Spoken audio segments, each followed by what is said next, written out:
kepada kitabullah dan sunnah Rasulullah. Ini jalan keselamatan, tidak lain dan tidak bukan. Apa kata pemuda tersebut? Demi Allah, aku tahu engkau adalah Dajjal, sebagaimana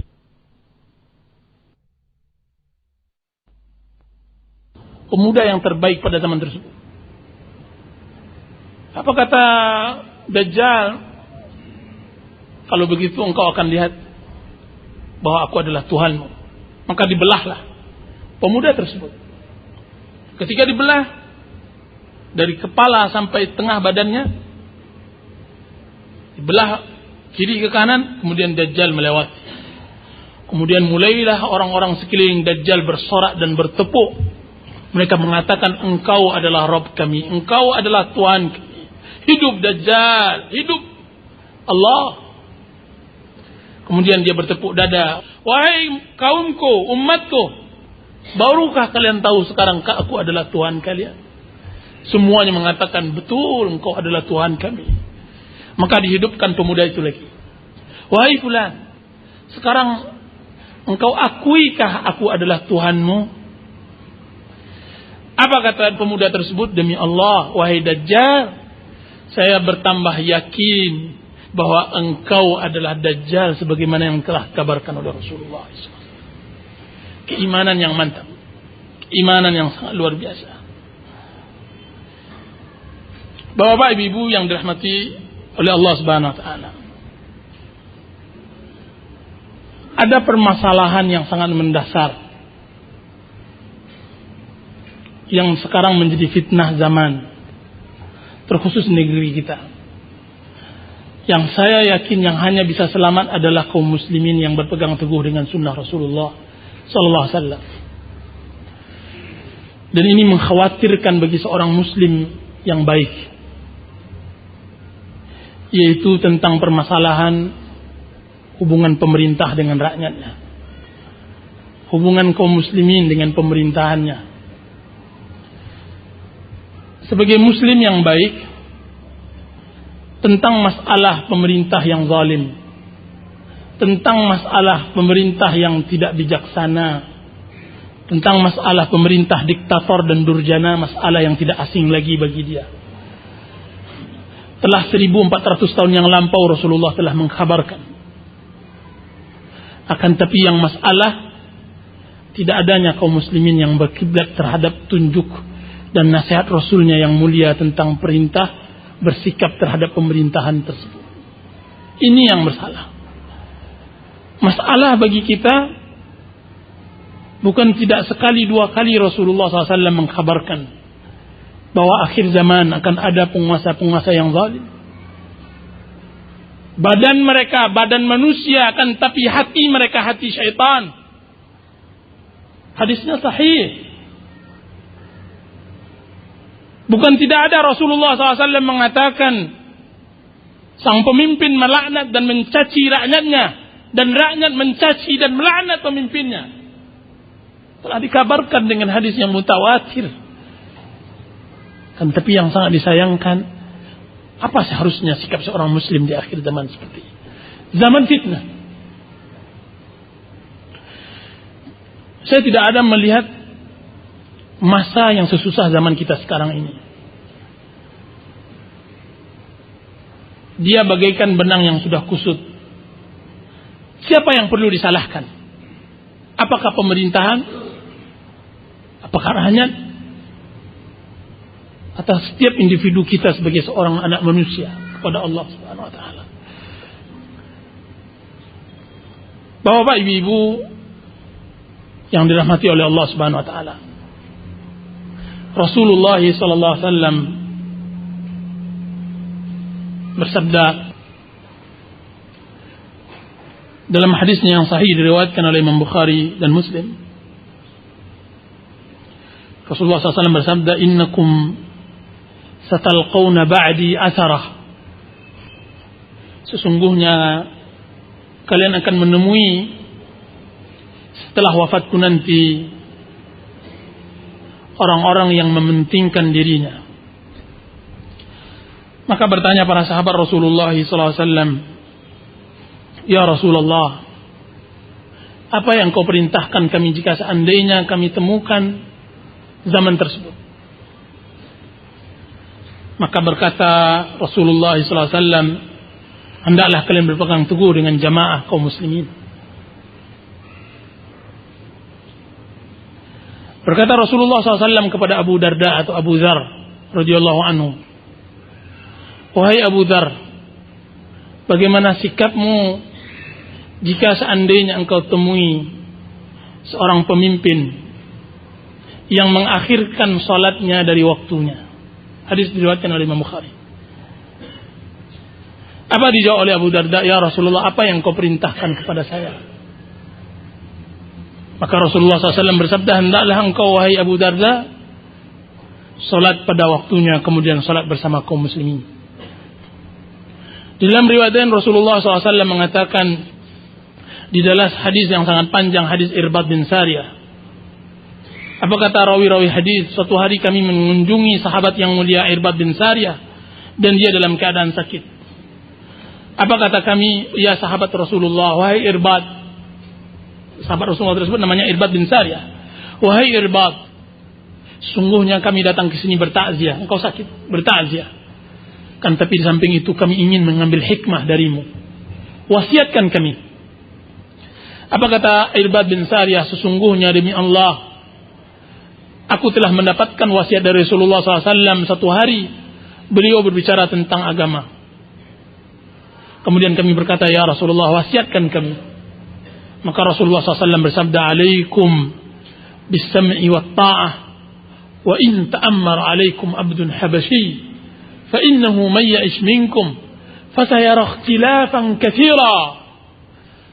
Hendaklah kalian mendengar dan mentaati, sekalipun yang memimpin kalian adalah seorang budak yang dari Ethiopia. Sesungguhnya barang siapa yang hidup setelahku nanti akan dia dapatkan perselisihan yang sangat panjang. Dan Rasulullah sallallahu alaihi wasallam bersabda ketika Rasulullah SAW ditanya tentang para penguasa yang zalim di akhir zaman. Apa kata para sahabat? Ya Rasulullah, apa kami tidak angkat senjata melawan mereka? Maka Rasulullah SAW menjawab, la, tidak. Illa an tarau kufran bawahan, sampai kalian melihat kekufuran yang nyata, yang dapat nantinya kalian di sisi Allah bisa menjadikan hujjah. Dalam riwayat ini disebutkan, la, tidak, selagi mereka mendirikan salat. Dalam riwayat lain mengatakan, la wa in darabu zahraka wa akhadhu malaka. Tidak dibenarkan kalian membangkang dan memberontak, sekalipun mereka mengambil hartamu dan memukul punggungmu. Isbiru, bersabarlah, hatta talqauni alal haud, sampai kalian bertemu denganku nanti ke telaga Kautsar. Bapak ibu yang dirahmati oleh Allah Subhanahu wa taala, ini yang kita tidak punya. Bersabar terhadap pemerintahan yang zalim. Sehingga keadaan bukan malah menjadi tenang, kan, tapi keadaan menjadi kacau balau. Semuanya sudah ditunggangi. Orang-orang yang punya kepentingan sudah memasuki. Jadilah kaum muslimin merasa bersedih dan mengulap dada. Seakan-akan sebagaimana yang disabdakan oleh Rasulullah, hadis yang diriwayatkan oleh Imam Muslim, tidaklah datang di hari akhir zaman sampai seseorang lewat ke kuburan saudaranya dan dia mengatakan, demi Allah, alangkah indahnya saya menempati tempatnya, karena sudah susahnya hidup di dunia ini. Sampai dia mengatakan, ya Allah, dia ambil debu dari kuburan tersebut, diburaikannya ke wajahnya, kemudian dia mengatakan, ya laitani makana, alangkah indahnya saya bisa menempati tempatnya. Apa kata Rasulullah SAW? Walaysa lahu din illal bala. Sedangkan laki-laki yang meminta mati cepat tersebut tidak mempunyai agama kecuali bala yang menimpa. Di dalam hadis yang diriwayatkan oleh Abu Nuaim yang sampai sekarang belum sempat saya tashih, saya benarkan, akan datang nantinya wanita-wanita bakiyatun naihat. Akan datang nanti di zaman akhir zaman wanita-wanita yang menangis dan mengeluh. Seorang wanita mengeluh akan agamanya, seorang wanita mengeluh akan keluarganya, seorang wanita mengeluh akan pendapatannya, seorang wanita mengeluh akan suaminya, seorang wanita mengeluh akan anaknya, seorang wanita mengeluh akan rakyatnya, seorang wanita mengeluh akan pemerintahannya. Semuanya mengeluh. Dan itulah fitnah. Dan Rasulullah SAW telah bersabda tentang masalah pemerintahan, wahai bapak-bapak, ibu-ibu, tidak ada sebaik bersabar di antara pemerintahan yang zalim. Sabar adalah solusi. Rasulullah SAW nyaris menyebutkan hadis ini mutawatir untuk bersabar. Allah Rasulullah SAW kata Rasulullah SAW, tunaikan hak kalian kepada mereka dan mintalah hak kalian kepada Allah Subhanahu wa taala. Hak kita kepada Allah. Mau apa kita lagi? Ini tergantung kepada keyakinan kita kepada hadis Rasulullah. Memang berat karena memang kita sudah diajarkan untuk anarkis. Tapi ini sabda Rasulullah sudah di hadapan kita. Saya kalau seandainya berkesempatan saya akan berbicara tentang panjang lebar tentang masalah ini. Rasulullah SAW mengajarkan kita untuk bersabar. Ini yang masalah pertama. Sebenarnya pembahasan ini tidak sedangkal ini, tapi karena waktu memang sangat mendesak, maka saya cukupkan di sini. Yang kedua, saya tidak melihat suatu zaman, melihat dalam artian jelas mengkaji sejarah mulai dari ciptaan Adam alaihissalam sampai akhir zaman, manusia mati-matian mencari dunia seperti zaman sekarang ini. Dan ini sesuai dengan disabdakan oleh Rasulullah SAW dalam hadis sahih diriwayatkan oleh Imam Bukhari, la ya'ti zamanun hatta la yubali al-mar min ayna akhadha al-mal wa fima anfaqah. Akan datang suatu zaman yang mana seseorang tidak peduli dari mana dia mendapatkan harta dan mana dia infakkan. Saya tidak pernah melihat orang kalut, orang was-was, orang berputus asa sebagaimana berputus asa dan was-was dan kalutnya mereka mencari dunia. Inilah zaman stres, zaman putus asa, zaman mati-matian menghadap dunia dan semacamnya. Saya tidak tahu apakah kedangkalan terhadap agama atau memang kita sudah hidup di zaman aman materi.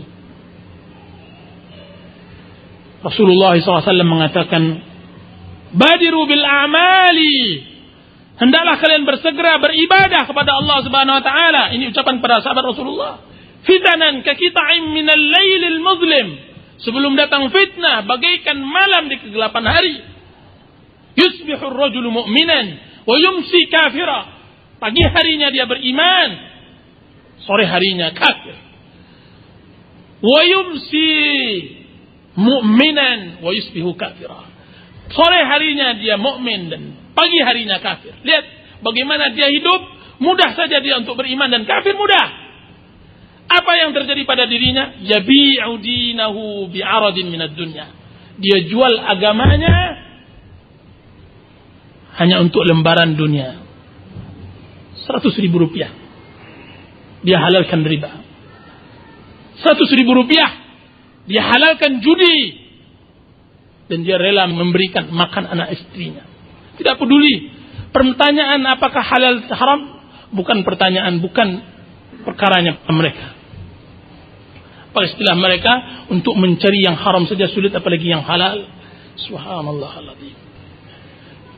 Ini zaman kita sekarang. Makanya Rasulullah SAW bersabda, akan datang suatu zaman yang nyaris yang terbaik pada zaman tersebut, seseorang yang mengembala kambingnya di ujung dan di puncak bukit. Kemudian dia makan dari gembalaan tersebut. Jauh dari dunia manusia. Dan dengan demikian saya cukupkan pertemuan kali ini. Wassallallahu